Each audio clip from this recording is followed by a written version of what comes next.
আল্লাহ সুবহানাহু ওয়া তাআলার তৌফিক। আজকে রমাদানুল মুবারকের দ্বিতীয় দশকের তৃতীয় দিন আমরা অবস্থান করছি। আল্লাহ সুবহানাহু ওয়া তাআলা তার একান্ত দয়ায় অনুগ্রহে রমাদানুল মুবারকের যাবতীয় বারাকাত, রহমত, মাগফিরাত এবং নাজাতের যাবতীয় দিক আল্লাহ যেন আমাদেরকে নসিব করেন, আমরা সকলে বলি আমিন। আজকে বেশ কয়েকদিন যাবত রমজানুল মুবারক উপলক্ষে এমনিতেই পত্র পত্রিকার সঙ্গে, মিডিয়ার সঙ্গে একটু সম্পর্কটা কম। রমজানুল মুবারকের শুরু থেকেই একান্ত বাধ্য না হলে পত্রিকার জন্য কলাম লিখছি না। এখন পর্যন্ত রমজানুল মুবারকে বাংলাদেশ প্রতিদিনে দুটো কলাম এসেছে, আর আমার দেশের জন্য একটা কলাম লিখেছি। এছাড়া পত্র পত্রিকা, অনলাইন মিডিয়া এগুলো থেকে দূরে আছি। এরপরেও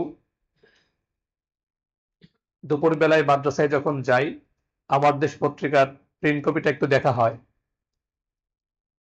বেশ কয়েকদিন যাবত দুঃখ ভারাক্রান্ত হৃদয়ে সময় পার করছি। ভাবতে হৃদয়টা মোচড় দিয়ে উঠছে। একটা অসভ্য সমাজে আমরা বসবাস করছি। একজন কন্যা সন্তানের পিতা হিসেবে নিজেকে ধিক্কার দিতে মন চাচ্ছে সবসময়। নিজের প্রতি চূড়ান্ত পর্যায়ের ঘৃণা, নিজের প্রতি খুব রাগ আসছে এই কারণে যে এমন একটা বিধ্বস্ত, অসভ্য, বর্বর সমাজের সাক্ষী আমরা, যে সমাজে একজন পিতার কলিজার টুকরা কন্যা নিরাপদ না, যে সমাজটা কিছু মানুষরূপী অসভ্য বর্বরের কাছে রীতিমতো জিম্মি হয়ে আছে। আপনারা সকলেই জেনেছেন, বিশেষ করে গতকালকে পত্রিকা যখন দেখেছি, সংবাদটা যখন শুনেছি, হৃদয়টা ভেঙে টুকরো টুকরো হয়ে গিয়েছে, হৃদয়ে রক্তক্ষরণ হচ্ছে। আসিয়া নামের সে নিষ্পাপ বাচ্চাটার কথা বারবার মনে পড়ছে। আল্লাহ আমাকেও একটা মেয়ে সন্তান দিয়েছেন, অনেককে মেয়ে সন্তান দিয়েছেন। ভাবছি যে আসিয়ার মা বাবার যে দুঃখ, তাদের যে কষ্টের দীর্ঘশ্বাস, একটা সমাজ পুড়ে ছারখার হয়ে যাওয়ার জন্য এই আসিয়ার মায়ের দীর্ঘশ্বাস যথেষ্ট। বলুন নাউজুবিল্লাহ। কি জবাব দিব আমরা আসিয়ার মায়ের কাছে? এই জাহিলি সমাজ ব্যবস্থা, এই মানব রচিত সমাজ ব্যবস্থার দাবানলে পড়ে ছারখার হয়ে যাচ্ছে মানব সভ্যতা। পৃথিবীতে শুধু আজকে বাংলাদেশই নাই, সারা পৃথিবীতে মানুষের হাতে গড়া এই সমাজ আজকে এত নষ্ট হয়ে গিয়েছে, যেখানে বোনের কাছে বোন নিরাপদ না। কষ্ট করে কত মায়া, স্নেহ, ভালোবাসায় একটা সন্তানকে বড় করা হয়, আর এই মানবরূপী জানোয়ার বলতেও ঘৃণা হয়। কারণ জানোয়ার তো একটা অবস্থান আছে, এরা তো জানোয়ারের চেয়ে অধম।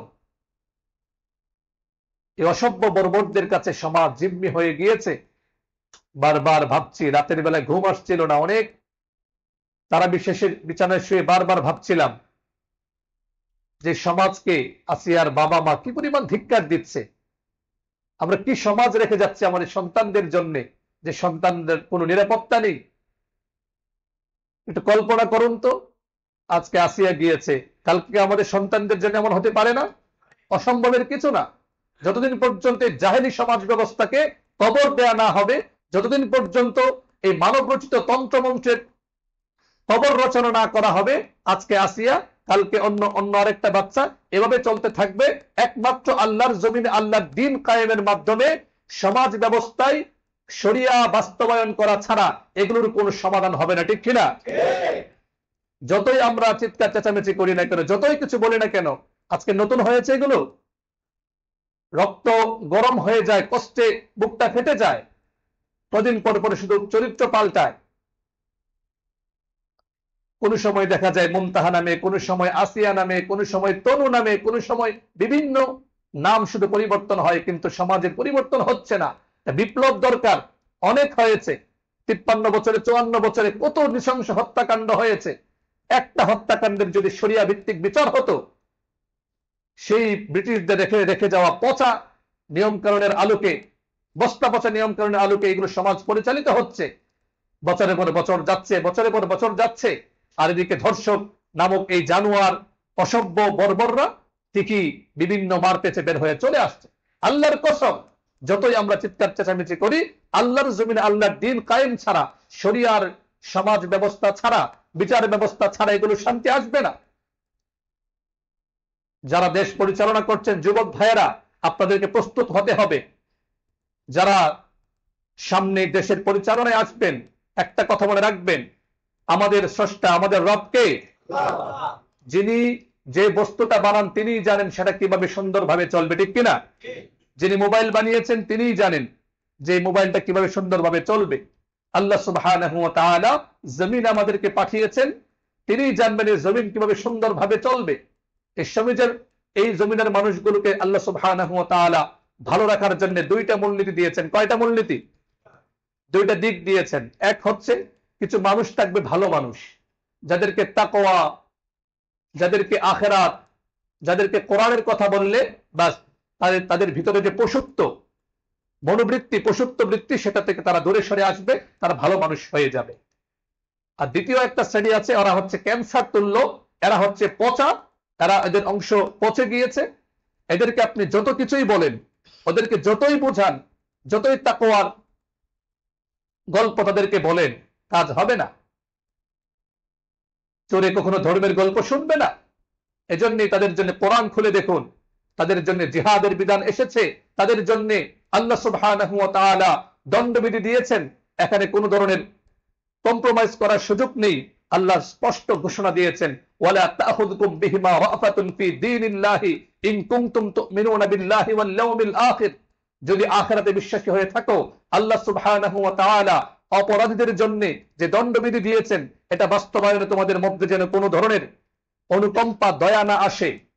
মনে রাখবে, وكتبنا عليهم فيها أن النفس بالنفس والعين بالعين والأنف بالأنف والأذن بالأذن والسن بالسن والجروح قصاص। স্পষ্ট ঘোষণা। ইসলামে মানুষের জীবনের মূল্য এত বেশি, একটা মানুষ যখন কোরআনকে পড়ে সে অবাক বিস্ময়ে মুসলমান হয়ে যায়। কেন? মানুষের জীবনের মূল্য সবচেয়ে বেশি। কেউ কাউকে হত্যা করেছে, কোরআন খুলে দেখুন, স্পষ্ট নির্দেশনা। দ্বিতীয় পারার 6 নম্বর পৃষ্ঠার শুরুর দিকে, ইয়া আইয়ুহাল্লাযীনা আমানু কুতিবা আলাইকুমুল কিসাসু ফিল কতলা আল হুররু বিল হুরর ওয়াল আবদু বিল আবদ ওয়াল উনসা বিল উনসা। স্পষ্ট ঘোষণা, এখানে কোনো ধরনের অস্পষ্টতা নেই। হে মুমিনরা, হত্যার ক্ষেত্রে তোমাদের উপর কিসাস সাব্যস্ত করা হয়েছে। কোন স্বাধীন মানুষকে হত্যা করবে, সে যেই হোক। বাদশা যদি হত্যা করে, বাদশাকে হত্যা করা হবে, এটা ইসলামের নির্দেশনা। বাদশার ছেলে কোন অপরাধ করেছে, তাকেও শাস্তি পেতে হবে। আজকে অবস্থা এমন, ক্ষমতার ধারে কাছে গেলেই তার জন্য 7 খুন মাপ হয়ে যায়। ভাইয়েরা আমার, বড় কষ্ট নিয়ে কথাগুলো বলতে হয়। কোরআনের ধারক বাহক আমরা নিজেদেরকে দাবি করি, কোরআন না মানার কারণে আখিরাতটা আমাদের নষ্ট হচ্ছে, দুনিয়াটা আমাদের জাহান্নামে আমরা পড়ে আছি। আজকে যদি আসিয়ার এই ধর্ষকদেরকে কোরআনের যে দণ্ডবিধি, ইসলামের শরিয়ার যে দণ্ডবিধি, সেটা যদি বাস্তবায়ন করা হতো, সামনে থেকে কোনো পশু বর্বরের কলিজাটা 10 বার কেঁপে উঠতো এই জাতীয় কোনো নোংরা কাজে লিপ্ত হওয়ার আগে, ঠিক কিনা? সজাগ হতে হবে। সময় এসেছে আবার উঠে দাঁড়ানোর। অনেক হয়েছে, অনেক মার খেয়েছে আমরা। মানব রচিত তন্ত্রমন্ত্রের জাতাকলে পিষ্ট হয়ে জীবন শেষ। এক শ্রেণীর বুদ্ধিজীবী কিছু হলেই ইসলামের বিধানের উপর তারা আপত্তি তুলে, কই তোমরা তো এগুলো বন্ধ করতে পারছো না? আফগানিস্তানের দিকে যান, সারা বছর আলহামদুলিল্লাহ এই জাতীয় কোনো দুর্ঘটনার সংবাদ পাওয়া যায় না। কেন? তাদের উপর কিসাস একদম শতভাগ। ইউরোপ আমেরিকা চোখ রাঙানিকে তারা বৃদ্ধাঙ্গুলি দেখিয়ে তাদের দেশে তারা কিসাস হক তারা কায়েম করছে। কয়েকদিন আগে সংবাদ পেয়েছি, ইনসাফ.com এসেছে যে প্রকাশ্যে কি ব্রিটিশদের প্রবর্তিত নিয়ম, বছরের পর বছর যায়, রাতের অন্ধকারে কখন কি ফাঁসি দেয় কেউ জানে না। নিয়ম হচ্ছে ওয়াল্লাশহাদ আযাবাহুম, কোরআনের কথা, ওয়াল্লাশহাদ আযাবাহুমা তাইফাতুম মিনাল মুমিনিন। কেউ কাউকে হত্যা করেছে, ধর্ষণ করেছে, লুণ্ঠন করেছে, ডাকাতি করেছে, তাকে শাস্তি দিতে হবে জনসম্মুখে। তাইফাতুম মিনাল মুমিনিন, মুমিনদের একটা বড় অংশ দেখবে চেয়েছে। এতে করে যারা দেখবে তাদের কলিজায় চিরদিনের জন্য ভয় ঢুকে যাবে। সে যদি মানুষের বাচ্চা হয়ে থাকে, তার মধ্যে যদি আল্লাহর ভয় না থাকুক, যদি মরণের ভয় থাকে সে আর কখনো এই কাজে যাবে না। কোরআনের কথা, ওয়ালিয়াশহাদ আযাবাহুমা তাইফাতুম মিনাল মুমিনিন, শাস্তি হবে জনসম্মুখে এই আসিয়া দর্শকদেরকে একেবারে সোহরাওয়ার্দী উদ্যানে সবার সামনে এনে লক্ষ লক্ষ মানুষের সামনে লাইভ করা হবে। এমন ভাবে যদি ওদের শাস্তি রেখে প্রয়োগ করা হয়, ইনশাআল্লাহ দেখবেন বাংলাদেশের বড় একটা অংশ ধর্ষণ কমে যাবে ইনশাআল্লাহ।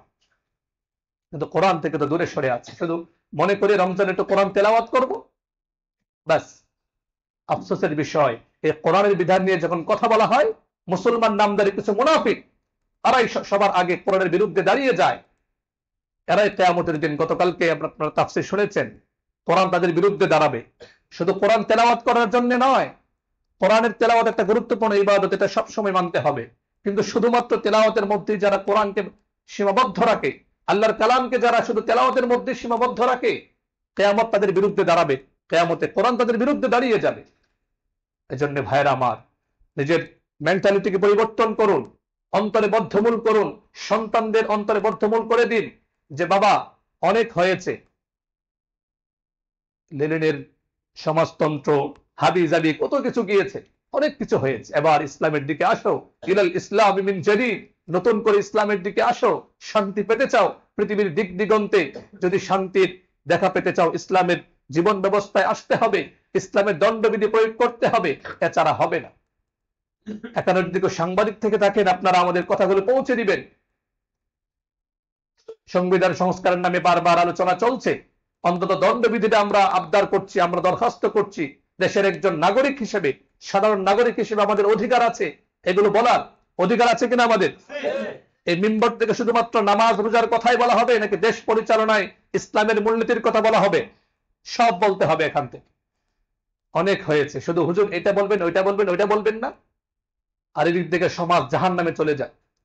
অধিকার আছে আমাদের, দেশের একজন নাগরিক হিসেবে আমাকে বলতে হবে, দেশের নাগরিক হিসেবে আমাকে বলতে হবে যে আমি একজন মুসলমান হিসেবে জীবনের সর্বক্ষেত্রে, বিশেষ করে বিচার ব্যবস্থায়, দণ্ডবিধি হিসেবে আমি কোরআনকে চাই, ঠিক কিনা? কারা কারা কোরআনকে চান দুহাত তুলে দেখিয়ে দিন, লিল্লাহি তাকবীর। দণ্ডবিধি হিসেবে কোরআনকে চাই আমরা। আল্লাহর ভয় যাদের মধ্যে আছে এরা যেমন বেঁচে যাবে, যাদের অন্তর আল্লাহর ভয় নাই, মৃত্যুর ভয় তো আছে, ঠিক কিনা? প্রত্যেকটা মানুষের মধ্যে মৃত্যুর ভয় আছে। ওদের এই অসভ্য বর্বরদের কলিজায় কাপন ধরিয়ে দেওয়ার জন্য কোরআনের বিধান বাস্তবায়নের কোনো বিকল্প নেই।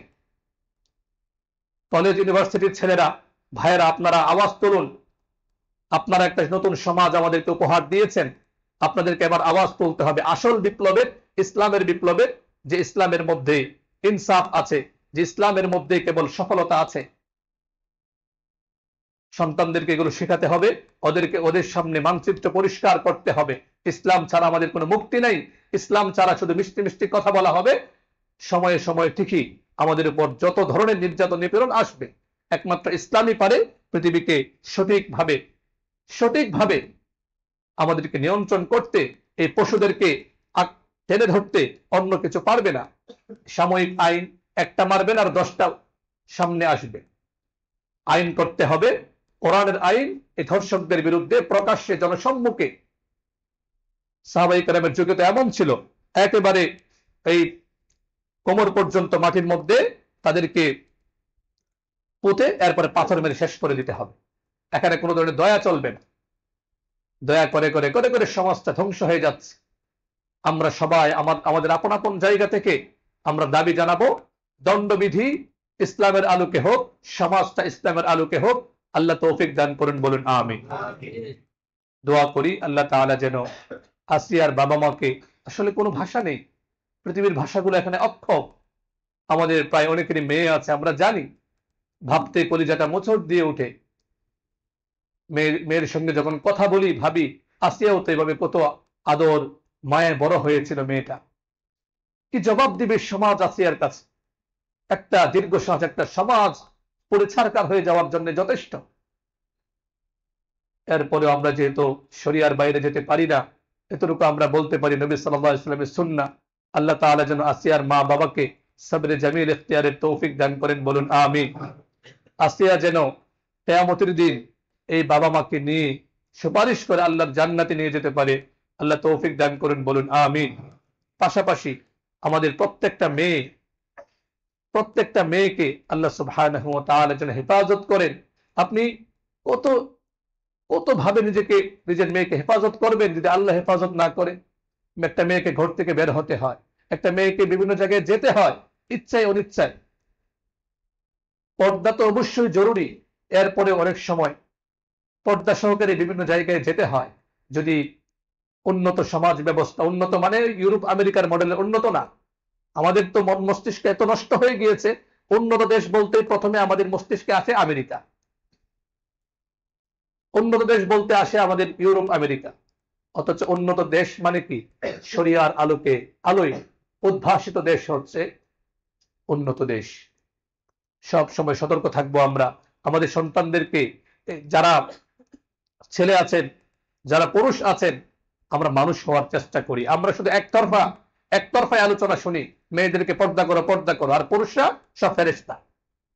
পুরুষদেরকে আগে মানুষ হতে হবে, পশু থেকে মনুষ্যত্ব স্তরে আসতে হবে। এই আগামীকালকে নামাজের মধ্যে পড়া হবে ইনশাআল্লাহ তারাবিতে, কুল লিল মুমিনিনা ইয়াগুদ্দু মিন আবসারিহিম। ইসলাম ভালো লাগে না? ইসলাম দেখুন কত চমৎকার সৌন্দর্য।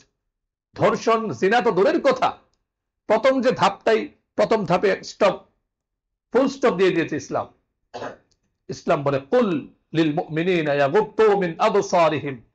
সাবধান পুরুষের দল, এই চোখগুলো আল্লাহর আমানত, চোখকে হেফাজত করো। যাদেরকে দেখা হারাম, তুমি যে কোনো একটা মেয়ের দিকে তাকাবে, কুদৃষ্টি করবে, তোমার ঘরে একটা মেয়ে আছে, সেটার কথা ভাবো। যেমন কর্ম তেমন ফল। তুমি আরেকজনের দিকে কুদৃষ্টি করবে, তুমি একটু যদি মানুষের বাচ্চা হয়ে থাকো, তুমি তোমার মেয়ের সঙ্গে যদি এই জাতীয় কুদৃষ্টি করা হয়, তোমার খারাপ লাগবে কিনা? সাহাবী নবীজির কাছে এসেছেন, একদম ফ্রিলি বললেন, ইয়া রাসূলুল্লাহ, আমি জিনা করতে চাই। দেখুন নবী সাল্লাল্লাহু আলাইহি সাল্লামের অবস্থাটা কি। আমরা হইলে তো থাপ্পড় দিয়ে দাঁত ফেলে দিতাম না? শিক্ষক, মানবতার শিক্ষক তিনি। সাহাবায়ে কেরাম খুব স্বাভাবিক ছিলেন। সাহাবায়ে কেরাম একজন এসে বললেন, ইয়া রাসূলুল্লাহ, জিনা করতে মন চাচ্ছে, অনুমতি দেন। নবী সাল্লাল্লাহু আলাইহি সাল্লাম স্বাভাবিক হলেন, রাগ করলেন না, ঠান্ডা মাথায় বললেন, তুমি, তোমার ঘরে কি তোমার মা আছে, বোন আছে? জি, আমার মা আছে, বোনও আছে। তখন নবী সাল্লাল্লাহু আলাইহি সাল্লাম বললেন, কেউ যদি তোমার বোনের সঙ্গে জিনা করতে চায়, তুমি কি করবে? গলা ফেলে দিব আমি। তোমার মায়ের সঙ্গে যদি করতে চায়, একদম জীবন্ত পুঁতে ফেলবো। তখন নবী সাল্লাল্লাহু আলাইহি সাল্লাম বললেন, ইংরেজিতে বলে, রিল্যাক্স, একটু স্বাভাবিক হও। দেখো বাবা, তুমি যে মেয়ের কাছে যাবে জিনা করার জন্য, সেও তো কারো না বোন, কারো মা। একথা বলার পরে ওই সাহাবী হৃদয় ভেঙে গেল, তিনি বুঝতে পারলেন, কেঁদে দিলেন। নবী সাল্লাল্লাহু আলাইহি ওয়াসাল্লাম তার বুকে হাত দিলেন, হাত দিয়ে বলেন, আল্লাহুম্মা ইশরাহ সাদরা, আল্লাহুম্মা তাহহির কলবা। আল্লাহ, ও বুঝতে পারিনি, এখন বুঝতে পেরেছে। আল্লাহ তার অন্তরে আপনি প্রশান্তি দিন, আল্লাহ তার অন্তরটাকে পাক করে দিন, বলুন সুবহানাল্লাহ। নবী সাল্লাল্লাহু আলাইহি ওয়াসাল্লামের সিরাত আমাদের সামনে। যুবক ভাইয়েরা, মানুষ হওয়ার চেষ্টা করি আমরা। মায়ের জাত এরা, বোনের জাত এরা। আমার বোনের দিকে, আমার মায়ের দিকে, আমার মেয়ের দিকে যদি কেউ খারাপ দৃষ্টিতে তাকায়, মনে হয় তাকে জীবন্ত পুঁতে ফেলি। তো আমি যখন আরেকজনের দিকে তাকাবো, আমার তো লজ্জা হওয়া উচিত, আমার তো নিজের প্রতি ঘৃণা হওয়া উচিত। এজন্য ইসলাম আমাকে শিক্ষা দিচ্ছে, ধর্ষণ মুক্ত সমাজের ফর্মুলা হিসেবে ইসলাম প্রথমেই বলে, তুমি তোমার দৃষ্টিকে অবনত রাখো। দৃষ্টিকে অবনত রাখো মানে সবসময় এভাবে থাকবো এরকম? তো গাড়ি এসে উপরে চলে যাবে। উদ্দেশ্য হচ্ছে চোখ দিয়ে হারাম কোনো কিছু দেখা যাবে না। যাদেরকে দেখা হারাম এমন জিনিস দেখার সুযোগ নেই। এজন্য পুরুষদের মানুষ হতে হবে, আর মহিলাদেরকে বলা হবে তোমরা পর্দা করো, পুরুষরা পর্দা করবে। বাস, এভাবে একটা সুন্দর সমাজ গড়ে উঠবে। আর যে পশুরা এত সুন্দর করে বোঝানোর পরেও যারা মানবে না, ওরা হচ্ছে ক্যান্সার তুললে ওদেরকে কেটে ফেলতে হবে। ওদেরকে নসিহত করলে কোনো কাজ হবে না। শরীরে কোনো অঙ্গ পৌঁছে গেলে ওটাকে কেটে ফেলতে হয় না।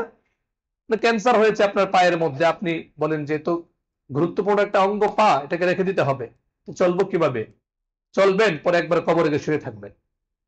তো একদল মানুষকে সুন্দর করে বুঝিয়ে দিলেই বাস, তারা মানুষের মতো মানুষ হয়ে যাবে।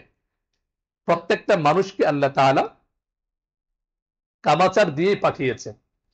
নয়তো মানব জাতির সিলসিলা থাকতো না। কিন্তু এটা নিয়ন্ত্রণ বোধ। ইসলামের মূল কথা হচ্ছে প্রত্যেক ক্ষেত্রে সংযম। এই যে রমজানুল মুবারক রোজা আমরা রাখছি কেন? আল্লাহ নির্দেশ দিয়েছেন, সংযমের একটা ট্রেনিং, প্র্যাকটিস হচ্ছে এখানে। সংযম, নিজেকে নিয়ন্ত্রণ করতে হবে। এরপরে যদি বুঝে না আসে, একটু কল্পনা করতে হবে কোন দিকে যাচ্ছি আমি, আমার আল্লাহ আমাকে দেখছেন। ও আম্মা মান খাফা মাকাম রাব্বিহ ওয়া নাহান নাফসা আনিল হাওয়া। আল্লাহর কসম, একবার যদি আপনি আল্লাহর ভয়ে নিজের নজরকে হেফাজত করার মজাটা আপনি পেয়ে যান, নবী সাল্লাল্লাহু আলাইহি ওয়াসাল্লাম জানাচ্ছেন, ইন্নান নাযরা সাহমুম মিন সিহাম ইবলিস মাসমু। দৃষ্টি হচ্ছে শয়তানের পক্ষ থেকে এক বিষাক্ত তীর। এই তীর দিয়ে যে কাউকে শয়তান বধ করে ফেলে। যদি একবার দৃষ্টি হেফাজতের মজাটা আপনি পেয়ে যান, নবী সাল্লাল্লাহু আলাইহি ওয়াসাল্লাম বলেন, ফামান তারাকাহা আবদালতুহু ঈমানান ইয়াদুকু বিহি হালাওয়াতাল ঈমান। যে আমি আল্লাহর ভয়ে এই নজরকে হেফাজত করবে, নজরকে হারাম দিকে নিবে না, আমি তাকে এমন ঈমান দিব যে দুনিয়াতে তার চেয়ে প্রশান্তি, তার চেয়ে মজার জীবন আর কারো হবে না। সুবহানাল্লাহ। আর কোরআনে আল্লাহ সুবহানাহু ওয়া তাআলা সূরা নূরে বলে দিয়েছে, কুল লিল মুমিনিনা ইয়াগুদ্দু মিন আবসারিহিম। মুমিনদেরকে আপনি বলুন নবী, তারা যেন দৃষ্টিকে অবনত রাখে, হারাম জিনিস না দেখে। ওয়া ইয়াহফাজু ফুরুজাহুম, এতে করে তাদের লজ্জাস্থান হেফাজত থাকবে। যালিকা আযকা লাহুম, অন্তর পরিশুদ্ধ হবে। একটু পরে আবার মহিলাদেরকে বলা হচ্ছে, ওয়াকুল লিল মুমিনাত ইয়াগুদুদনা মিন আবসারিহিন। কি চমৎকার ফর্মুলা আদর্শ সমাজের। ভাইয়েরা আমার, আসুন আপন আপন জায়গা থেকে আমরা সবাই সতর্ক হয়ে যাই। একজন একজন করেই তো একটা পরিবার, পরিবার মিলে সমাজ, সমাজ মিলে রাষ্ট্র। পরিবর্তনটা নিজ থেকেই করি। যে আমি প্রতিজ্ঞা করি আমি আজকে থেকে যাদেরকে দেখে হারাম, জেনে জেনে জেনে জেনে এগুলো জেনে জেনে তাদের দিকে আমি কখনো তাকাবো না। তারা যতই অসন্তুষ্ট, ভাবিকে দেখা হারাম, ভাবি আমাকে ছোট থেকে বড় করেছে, আপনি আজকে জেনেছেন ভাবিকে দেখা হারাম। মামির সামনে যাওয়া যাবে না, চাচির সামনে যাওয়া যাবে না। এগুলো শুনলে অনেকে আকাশ থেকে পড়ে, এটা কি বলে? ভাবি তো মায়ের মতো। বল নাউজুবিল্লাহ। এই যাতে কথা আছে না সমাজে, ভাবি তো মায়ের মতো। পিডা একদম চামড়া ধরে ফেলা দরকার। ভাবি মায়ের মতো, মা মায়ের মতো, খালা মায়ের মতো হতে পারে, ফুফু মায়ের মতো হতে পারে, কিন্তু ভাবি মায়ের মতো না, চাচি মায়ের মতো না। বুঝে বুঝে রাখতে হবে, পর্দার সম্পর্ক আছে এখানে। আবেগকে নিয়ন্ত্রণ করতে হবে। আপনি প্রতিজ্ঞা করুন, যদি আপনি এভাবে নজরকে হেফাজত করতে পারেন, আল্লাহ এত শান্তি আল্লাহ আপনাকে দিবেন। আখিরাতে তো আপনার জন্য বিশাল পুরস্কার। আল্লাহ সুবহানাহু ওয়া তাআলা বলেন, আল্লাহর সামনে উপস্থিত হতে হবে এই ভয়ে যারা গুনাহকে ছেড়ে দেয়, নজরকে হেফাজত করে। সূরাতুর রহমানে এসেছে, ওয়ালিমান খাফা মাকাম রাব্বিহি জান্নাতান। আল্লাহর সামনে উপস্থিত হতে হবে এই ভয়ে যারা গুনাহ ছেড়ে দেয়, তাদের জন্য দুটো জান্নাত আছে। সুবহানাল্লাহ। অন্যত্র আল্লাহ বলেন, আম্মা মান খাফা মাকাম রাব্বিহি ওয়া নাহান নাফসা আনিল হাওয়া। আল্লাহর সামনে দাঁড়িয়ে জীবনের হিসাব দিতে হবে এই ভয় অন্তরে রেখে যারা গুনাহ থেকে বাঁচে, ফাইন্নাল জান্নাতা হিয়াল মাওয়া, তাদের ঠিকানা হচ্ছে আল্লাহর তৈরি জান্নাত। সুবহানাল্লাহ। এজন্য ভাইয়েরা আমার, রমজানে আমরা প্রতিজ্ঞা করি, আমরা ধীরে ধীরে ঘরের মধ্যে, দেখুন যে ঘরের মধ্যে পর্দার পরিবেশ আছে, এই ঘরের মতো শান্তিময় পরিবার আর কোনটাই হতে পারে না। এটা শুধুমাত্র ইসলাম বলছে আখেরাতে আপনি পাবেন তাই না, দুনিয়াতেও আপনি পাবেন। আমাদের কাছে কত দুঃসংবাদ আসে। বেশ কিছু আগে একজন ভাই এসে বললেন যে ভাই, ঘরে ঘরে পরকীয়ায় ধ্বংস হয়ে যাচ্ছে পরিবার। এগুলো তো নোংরা কথা বলাও যায় না। কেন হচ্ছে জানেন? আল্লাহর ভয় আমাদের মধ্যে নেই, পর্দা পশিদা নেই। পর্দার কথা বললে অনেকেই লাফ মেরে ওঠে। পর্দা থেকে আপনি দূরে থাকবেন, পরকীয়ার আগুনে জ্বলে পড়ে আপনার পরিবার ছারখার হয়ে যাবে। বলুন নাউজুবিল্লাহ। পর্দা থেকে আপনি দূরে থাকবেন, আপনার পরিবারের মেয়েরা, সন্তানরা এমন ভয়ঙ্কর গুনাহ, এমন ভয়ঙ্কর অপরাধ করে ফেলবে, কল্পনাও করতে পারবেন না আপনি।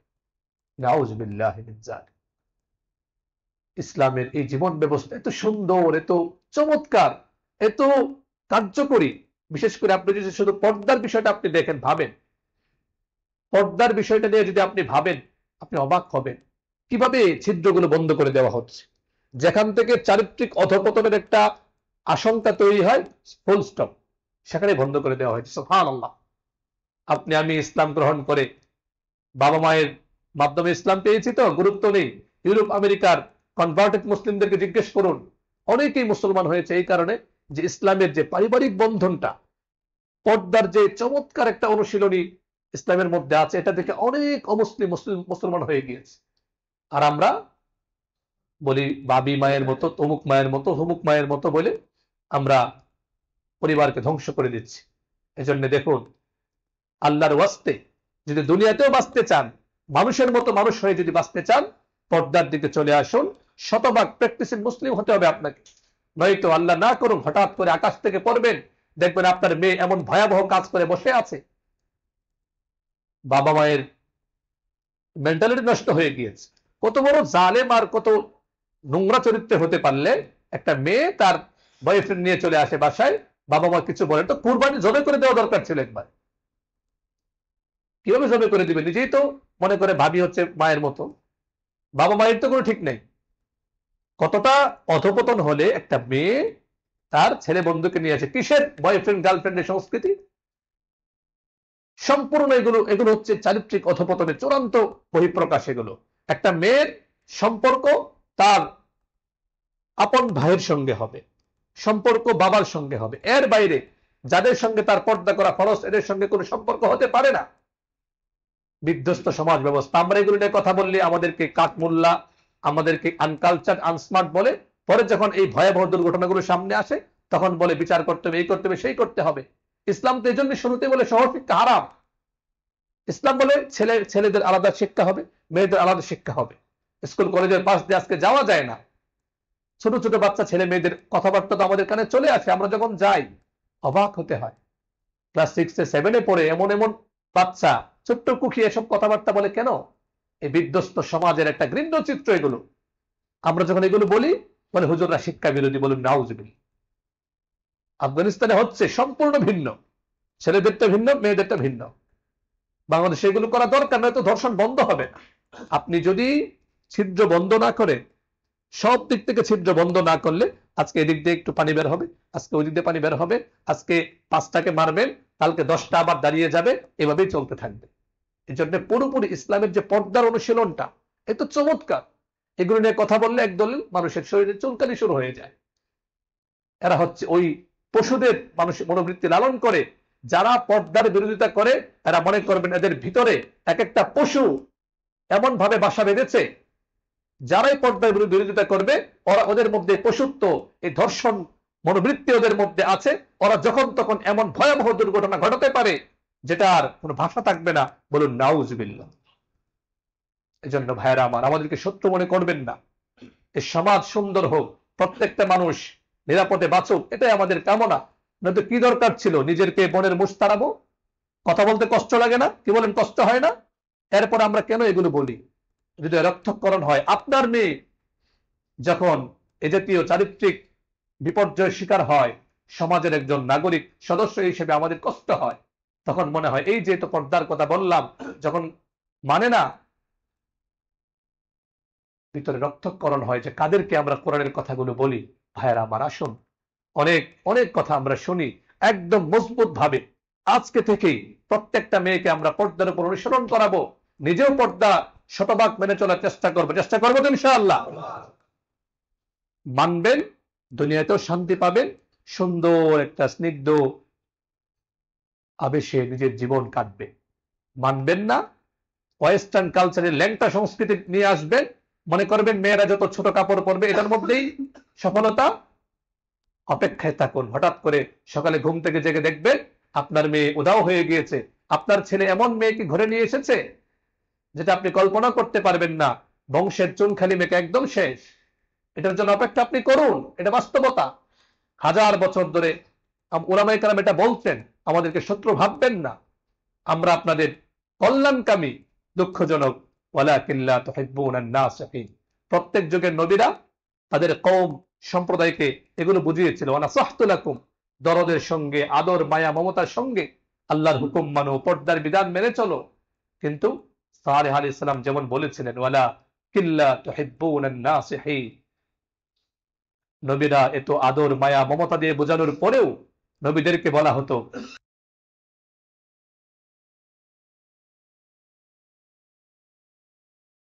তুমি মূর্খ।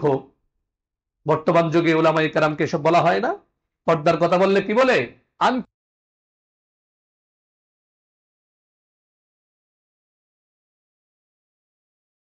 অবস্থা কোরআনে আল্লাহ বলেন তাশাবাহাত কুলুবুহুম, কি চমৎকার কথা। এগুলো যখন পড়ি আর অবাক হই। এক শ্রেণীর বুদ্ধিজীবী যখন আমাদেরকে বলে এই হুজুররা এটা মধ্যযুগীয় বর্বরতায় বসবাস করে, নতুন কথা না, সেই 1000 বছর ধরে এগুলো বলা হচ্ছে। দুইটা গ্রুপ, তো গ্রুপ কয়টা? আসহাবুল ইয়ামিন ওয়া আসহাবুশ শিমাল। কখন আল্লাহ বলেন ফারিকুল ফিল জান্নাহ ওয়া ফারিকুন ফিস সাঈর। দুইটা গ্রুপ, এক আপনি এদিকে যাবেন নাকি ওইদিকে, হিজবুল্লাহ হিজবুশ শাইতান। এজন্য জীবন সুন্দর হওয়ার জন্য বারবার বলি, সুন্দর একটা পর্দার পরিবেশ ঘরের মধ্যে করুন। উলামায়ে কেরামের সঙ্গে যোগাযোগ রেখে প্রত্যেকটা পরিবারের একজন করে গার্ডিয়ান, আলেম গার্ডিয়ান থাকা দরকার। যারা যত বেশি ভালো অবস্থানে থাকে সমাজের মধ্যে, তাদের ব্যক্তিগত ডাক্তার থাকে, ঠিক কিনা? ডাক্তারের সঙ্গে পরামর্শ করে তারা কাজ করে। প্রত্যেকটা পরিবারের কমপক্ষে একজন আলেমকে এমন গভীরভাবে সম্পৃক্ত রাখেন, মহিলাদের জন্য একজন মেয়ে আলেমা সুন্দর হয়, যিনি আলেম, তার আহলিয়া যদি আলেমা হয়, বাস একটা পারিবারিকভাবে মহিলারাও দিনের বিষয় শিখবে। একটা বিষয় মনে রাখবেন, আপনি যদি আপনার স্ত্রীকে, সন্তানকে দিনের উপর চালানোর ফিকির না করেন, আপনি আজকে তাহাজ্জুদ পড়ছেন না, কালকে আপনার ফজরের নামাজ ছুটবে, বলুন নাউজুবিল্লাহ। কেন? মানুষ, পরিবার, মানুষ আশপাশের মানুষের প্রভাব ছাড়তে পারে না। এজন্যই ইসলাম বলে তুমি নিজেও কু আনফুসাকুম ওয়া আহলিকুম নার, নিজেও বাঁচাও, পরিবারকেও বাঁচাও। চেষ্টা করবো তো ইনশাআল্লাহ। এজন্যে আজকে ইচ্ছা ছিল অন্য একটা বিষয়ে কথা বলবো, কিন্তু হৃদয় রক্তকরণ হচ্ছে, তো কষ্টে অনেক কথাগুলো বললাম। কষ্ট পেয়েছেন আপনারা? এই কথাগুলো দরকার আছে না নাই? আমরা চেষ্টা করতে পারবো না ইনশাআল্লাহ? কথাগুলোকে অন্তরে লাগে, অন্তরে লাগাতে হবে। আলহামদুলিল্লাহ, আমরা যদিও খুব সাদামাটা কথাবার্তা বলি, আমাদের কথার মধ্যে খুব ঝংকার, সুরের অলংকার, ঝংকার এগুলো নেই, কিন্তু আলহামদুলিল্লাহ, আল্লাহ শুকর, এই টুটাপাটা সাদামাটা কথা অনেকের হৃদয়ে লাগে। এই যে প্রত্যেকদিন তাফসির হচ্ছে, আপনারা মনোযোগ সহকারে শুনছেন। কিছু ভাই আলহামদুলিল্লাহ তারা প্রস্তুত হয়ে গিয়েছেন, কোরআন নিয়ে কথা হচ্ছে। আমার গতকালকে দিনটা একদিকে তো কষ্ট হচ্ছিল আসিয়ার জন্য, আরেকদিকে আমার বেশ আনন্দ লাগছিল এই কারণে, দুজন ভাই, যুবক ভাই, একজন এখনো এসএসসি লেভেল পর্যন্ত যায়নি, 10-এ পড়ছেন, আরেকজন ইউনিভার্সিটি লেভেলে আছেন। দুজন ভাই, দিনী ভাই, তারা আমার কাছে গিয়ে বলেছে, হুজুর প্রতিজ্ঞা করেছি আল্লাহর কালামকে বুকে ধারণ করে হাফেজ হব। বলুন আলহামদুলিল্লাহ। এর চেয়ে আনন্দের আর কি হতে পারে? আল্লাহর বান্দা আল্লাহর কালামকে বুকে ধারণ করবে এক পৃথিবীতে, এক জনমে, এর চেয়ে আনন্দের আর কিছুই হতে পারে না। আপনি কোরআন পেয়েছেন মানে আপনি জান্নাতের পথে আছেন। আপনি কোরআনের প্রতি অগ্রসর হচ্ছেন মানে আপনি নিঃসন্দেহে জান্নাতের দিকে যাচ্ছেন। আলহামদুলিল্লাহ। শুধু একটু হিম্মত, একটু সাহস দরকার। গল্প শুনিয়েছিলাম আপনাদেরকে, গল্প শুনিয়েছিলাম, ভারত উপমহাদেশের একজন বিখ্যাত বুজুর্গ আল্লাহর ওলি ছিলেন, মহিউস সুন্নাহ মাওলানা শাহ আবরারুল হক রাহিমাহুল্লাহ। হারদুই, ভারতের উত্তরপ্রদেশের হারদুই একটা এলাকা আছে, সেখানে উনি থাকতেন। খুব কোরআনের হাফেজদের ফজিলত, কোরআন তেলাওয়াতের কথা বলতেন। তো 83 বছর বয়সের একজন মুরব্বী বাবা, এগুলো শুনতে শুনতে মানুষের অন্তরে যে লেগে যায়। 83 বছর বয়সের এক বাবা, তিনি প্রতিজ্ঞা করলেন যে যতদিন বাঁচি, 83 বছর বয়স তো একদম জীবনের শেষ পর্যায়ে না। এখানে 83 বছর বয়সের কেউ আছেন? 83 বছর হয়ে গিয়েছে কেউ? নেই মনে হয়। ও 83 বছর বয়সের মুরব্বী বাবা, তিনি হিম্মত করে একদম প্রথম থেকে শুরু করে দিলেন। আলহামদুলিল্লাহ, 87 বছর বয়সে তিনি কোরআনের হাফেজ হয়ে গেলেন। আলহামদুলিল্লাহ। লজ্জা হওয়া তো উচিত। 83 বছর বয়সের একটা বৃদ্ধ যদি পারে, আমরা কি পারবো না? আমি দোয়া করছি যে দুই ভাই গতকালকে গিয়েছেন, যে তারা প্রতিজ্ঞা করেছেন, আস্তে আস্তে, আমি বলছি একটা আয়াত হলেও পড়েন। আপনার কাজ হচ্ছে মেহনত করা। হাফেজ হওয়ার তৌফিক কে দিবেন? আপনি মেহনত করে যান। প্রথমে বিশুদ্ধ কোরআন তেলাওয়াতটা শিখেন, নাজেরাটা চালু করেন, এরপর আপনি মেহনত করতে থাকেন, একটা আয়াত করে পড়েন, ইনশাআল্লাহ মেহনত করতে থাকবেন, আপনি দুনিয়া থেকে বিদায়ের পর হাফেজদের কাতারে আপনি শামিল হবেন ইনশাআল্লাহ। একটু মেহনত করেন। এবং আরো অনেকের ব্যাপারে শুনছি আলহামদুলিল্লাহ, তারা কোরআনের ব্যাপারে আগ্রহী হচ্ছে। একটা গল্প শোনাই আপনাদেরকে। যারা এইভাবে কোরআনটাকে আঁকড়ে ধরে, যারা কোরআনটাকে এইভাবে পড়ে, মানে কোরআনের সাথে যাদের একটা গভীর সম্পর্ক। দেখুন, রমাদানুল মুবারক আর কোরআনুল কারীম একটা আরেকটার সঙ্গে ওতপ্রোতভাবে জড়িত, একটা আরেকটার সঙ্গে একটা গভীর সম্পর্কে আবদ্ধ, যেন এক বৃন্তে দুটা ফুল। এক হচ্ছে রমাদান, আর এক হচ্ছে কোরআন। নামটাই তো কি চমৎকার না, কোরআন রমাদান। তো একটা আরেকটার সঙ্গে একটা গভীর একটা সম্পর্ক স্থাপিত। আপনারা তো প্রথম জুমায় শুনেছিলেন যে রমজানুল মুবারকের তো অনেক পরিচয় আছে। বিশেষভাবে আল্লাহ সুবহানাহু ওয়া তাআলা কি পরিচয় দিয়েছেন? শাহরু রমাদান আল্লাযী উনজিলা ফীহিল কুরআন। রমজান মাসের পরিচয় জানো? রমজান মাস মানে কি? আল্লাহ নিজেই পরিচয় দিচ্ছে, রমজান হচ্ছে কোরআন নাজিলের মাস। সুবহানাল্লাহ। এজন্য প্রতিজ্ঞা করে আসুন অন্যান্য সময়ের চেয়ে যেন তেলাওয়াতটা বাড়ে।